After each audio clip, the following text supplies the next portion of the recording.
네, 안녕하십니까. 시선 파트너즈 이세현입니다.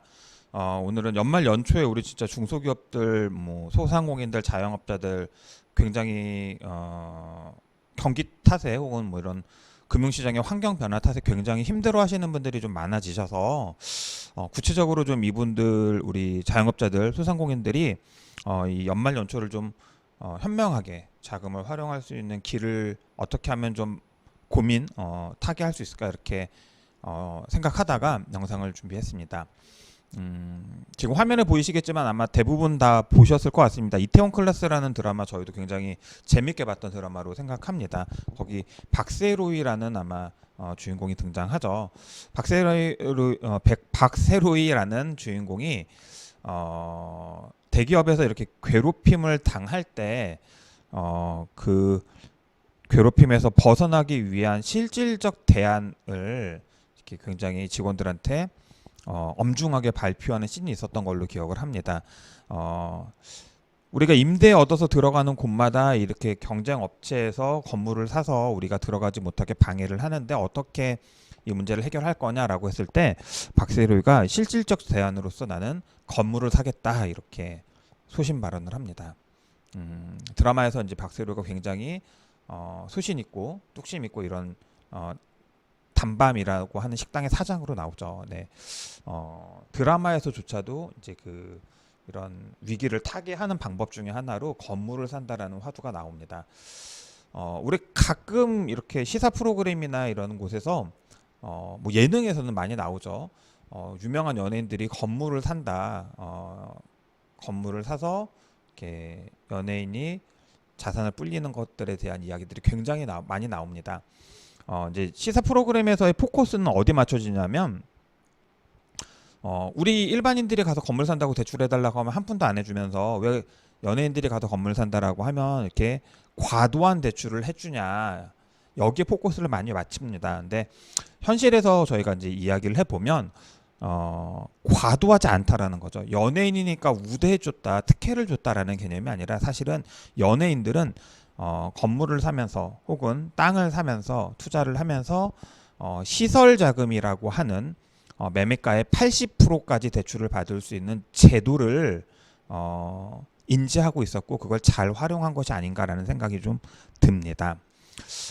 현실적으로 놓고 보면 우리 중소기업들이 성장하고자 할 때 아까 그 드라마에 나왔던 단밤 사장처럼 중소기업들이 성장하자고 할 때 성장의 동력이 되는 게 바로 이 시설 자금입니다. 저희 같은 경우에도 이제 인쇄업체나 치과 기공소 이런 전통적인 제조업체들이 고객사로 많은데요. 정말로 엄청난 물량을 소화하기 위해서 혹은 기술적인 완성도를 높이기 위해서 혹은 대량 생산을 위해서 혹은 경쟁력 있는 생산 효율을 가지기 위해서 고가의 이런 제조 장비를 도입할 때 도입하고자 하는 제조 장비의 최대 80%까지 시설 자금을 통해서 조달합니다. 굉장히 장기에 걸쳐서 저금리로 지원해 주기 때문에 기업이 성장할 수 있는 한 단계 스텝업 할 수 있는 굉장히 유용한 전략 중에 하나로서 시설 자금은 이미 오래전부터 다뤄지고 있었습니다. 그 외에도 우리 중소기업들이 생존하기 위한 전략의 핵심 요소로 활용하는 게 이제 운전자금 대출입니다. 아마도 이 연말 연초에 우리 중소기업들이 많이 고민하고 있는 게 이 운전자금이 아닌가라는 생각이 듭니다. 없었죠, 이런 경우들이. 비슷한 사례들은 있었습니다. 1997년 우리나라가 처음으로 외환위기라는 위기, 우리 경제주체 개개인의 잘못이 아니라 대한민국이 외환 관리를 잘못하고 대기업들이 방만하게 경영한 탓에 벌어졌던 이 외환 위기라는 걸 97년에 겪으면서 경기가 침체되고 금리가 굉장히 올라가면서 우리 서민들이 중소기업들이 굉장히 힘들었던 기억을 가지고 있습니다. 그리고 나서 2008년 우리 금융위기를 한번 겪어봤습니다. 2007년 미국 서프라임 모기지 사태가 터지면서 미국이 실물 경제와 금융시장이 무너지면서 그게 전 세계적으로 퍼져나갔죠. 그래서 약 2010년, 11년 유럽 위기까지 금융위기를 한번 겪어봤습니다. 두 가지 다 포인트가 있었습니다. 첫 번째는 뭐였냐면 두 번의 글로벌적인 위기 상황에서 혹은 우리 대한민국의 위기 상황에서 금리가 올라가고 경기가 안 좋아졌지만 사실은 자산가나 물가는 떨어지는 현상들이 좀 발생했었는데요. 지금 2022년 우리가 지금 겪고 있는 이 자금 위기 상황은 조금 상황이 다릅니다. 왜냐하면 자산가는 이미 많이 올라가 있고 물가가 치솟은 상황에서 불경기가 왔고 이자가 올라가고 있다라는 겁니다. 여실히 드러나고 있습니다. 금융시장의 부실이 굉장히 늘고 있고요. 가계대출을 통제하니까 기업 대출이 급증하는 현상들이 좀 발생하고 있어서 우리 중소기업들이 자금 조달이 굉장히 어려워지고 있습니다. 은행 문턱이 높아졌기 때문이죠. 은행 문턱이 굉장히 높아졌습니다. 은행에서 돈을 빌려서 이제 생존 전략을 찾거나 자금을 조달했던 우리 중소기업들이 자금 조달할 수 없는 환경이 돼버리니까 이제 이금융, 상금융 혹은 사채 시장으로 자금을 조달하러 가는 현상이 발생했습니다. 결국 이게 단순히 몇 개월 그러고 말 문제면 그냥 참고 버티면 될 텐데 문제는 뭐 내년 내후년까지도 경기 한파가 계속될 것 같다. 저성장 혹은 불경기가 지속될 것 같다는 이야기들이 계속 반복적으로 나오고 있죠. 이렇게 불경기를 버틸 수 있는 우리 중소기업들의 아주 현명한 전략은 크게 두 가지입니다. 첫 번째는 당장 필요한 자금, 유동성을 확보하기 위한 재무 전략입니다. 뒤에서 설명을 드리겠지만 면밀하게 상황을 인지하고 기업의 현황을 분석해서 아주 본질적이고 현실적인 타겟책을 찾아야 합니다. 두 번째는 이제 캐시플로우 관리입니다. 우리 중소기업들이 사실은 자영업자들이 사실은 반복적으로 힘든 상황이 연출이 되는 이유는 캐시플로우 관리가 안 된다라는 근본적인 문제가 좀 있습니다. 이 위기를 타개하기 위해서 우리 중소기업들은 지금 내가 과연 연말 연초에 혹은 내년에 버티기 위해서 혹은 성장하기 위해서 계획하고 있는 사업을 진행하기 위해서 얼마만큼 자금이 필요한지 필요한 자금을 정확하게 한번 계산을 볼 필요가 있습니다. 금리가 굉장히 높은 상황이기 때문에 무턱대고 많은 대출을 만들려고 하기보다는 꼭 필요한 생존에 필요한 또 개발에 필요한 최소한의 자금을 한번 구상해서 그 필요한 자금이 언제까지 필요할지 한번 고민해 볼 필요가 있고요. 지금 현재 우리 기업들, 자영업자들, 소상공인이 사용하고 있는 대출 현황을 좀 정확히 파악할 필요가 있습니다. 대부분 이제 코로나 시점에 위기 기업을 좀 살리겠다라고 해서 여기저기서 규정 이외의 대출들을 해주는 경우 수들이 있었는데요. 그게 지금 추가 대출을 신청하려는 기업들 입장에서는 장애물로 작용하는 경우들이 있어서 그 부분을 좀 체크할 필요가 있습니다. 그리고 코로나 시국에 우리가 좀 신용이 낮아도 대출을 좀 쓰고 있어도 해줬던 대출들이 있는데 다시 지금 시점에서는 그런 것들이 예외적으로 작용하지 않고 있다는 걸 인지할 필요가 있습니다. 그래서 지금 우리 기업이 쓰고 있는 대출 현황이라든가 신용 등급을 좀 면밀히 체크해서 우리가 실제로 어떤 부분들을 준비해서 대출을 신청할 수 있는지 파악할 필요가 있습니다.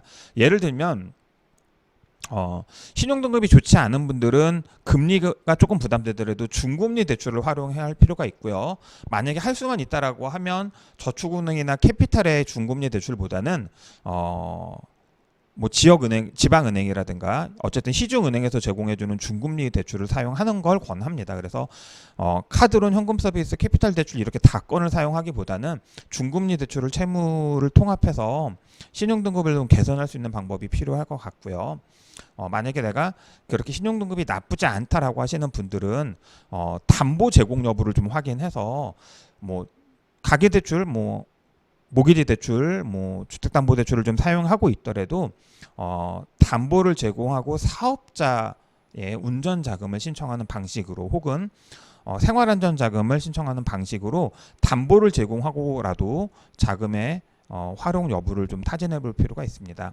그리고 담보를 제공할 수 없는 기업들은 은행에서 무턱대고 신용으로 대출을 해주지 않기 때문에 보통은 중진공이나 소진공 혹은 신용보증기금이나 신용보증재단 혹은 기술보증기금 등을 통해서 보증서를 담보로 활용하거나 나라에서 직접 융자해주는 신용등급이 조금 작아도 매출이 조금 작아도 나라에서 해주는 자금들 혹은 보증서를 발행해주는 기관들을 통해서 자금을 활용할 수 있는지를 면밀히 좀 준비하실 필요가 있습니다.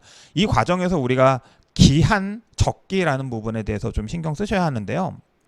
첫 번째는 중진공 소진공 자금은 지금 2022년 거는 거의 다가 아니라 완전히 소진된 상황이라고 보셔야 할 것 같고요. 2023년도 자금이 언제 어떻게 집행되는지 그 내용들을 좀 확인해서 자금 공고가 나온 이후에 준비를 좀 하실 필요가 있고요. 보증서를 활용하려는 기업들 같은 경우에는 신용보증기금이나 기술보증기금 같은 경우에는 대부분 1, 2월 달에 신규 보증 업무를 바로 시작하지 않습니다. 뭐 인사 이동이라든가 이제 당해년도 어떻게 예산을 집행할지에 대한 이제 KPI가 보통은 2월에 나와서 2월 말이나 3월부터 신규 보증 업무를 시행하는 경우들이 많기 때문에 1, 2월 달은 보증서 공백기가 발생할 수 있다는 걸 좀 머리에 염두에 두시고 내가 나라에서 해주는 공단 직접 대출을 활용할지 보증서를 활용한 대출을 활용할지 혹은 신용보증재단을 통해서 일단 필요한 소액 보증을 확보할지 이런 전략과 점검이 필요한 시점이 아닌가라는 생각이 좀 들고요. 그런 시드를 확보해서 그 시드에 맞춰서 그러니까 원래는 사업계획에 맞춰서 시드를 확보하는 게 맞지만 대부분의 기업들이 원하는 만큼 자금이 조달 안 될 수도 있기 때문에 그럴 경우에는 이제 기업이 시드에 맞춰서 사업을 재편하는 고민을 해보실 필요도 있고요. 그게 아니다라고 하면 이제 우리가 금융기관에서 평가받기 위한 준비 과정들을 좀 거쳐서 기업의 매출이나 고용이나 정책 평가에서 조금 더 나은 점수를 받을 수 있는 상황을 만든 다음에 그리고 나서 추가 대출을 신청하는 방법도 있다 이 말씀을 드립니다. 그리고 나서 반드시 우리 자영업자 소상공인들은 캐시플로우 관리에 대한 사후 점검이 필요합니다. 불필요한 비용이 나가고 있는 경우라든가 내가 잘못된 편견이나 선입견 혹은 부정확한 정보로 인해서 지금 세무나 회계 처리를 잘못하고 있는 부분들이 있을 수 있기 때문에 이 부분들을 좀 바로 잡아서 기업이 차후에 신용관리라든가 재무 전략 혹은 자금 조달에 있어서 합리적일 수 있는 방법들을 사후에 관리받고 매니지먼트 할 필요가 있다라는 말씀을 드립니다. 이 1년의 과정에서 우리가 놓치지 말아야 할 것이 불법적인 시도나 접근을 하지 말아야 된다는 겁니다. 분명히 모든 대출을 취급하는 기관, 정부 지원 사업을 펼치는 공단이나 기관 홈페이지에는 제3자 개입이나 부당 개입, 대리, 알선 뭐 등등을 수행하는 것들은 다 불법입니다.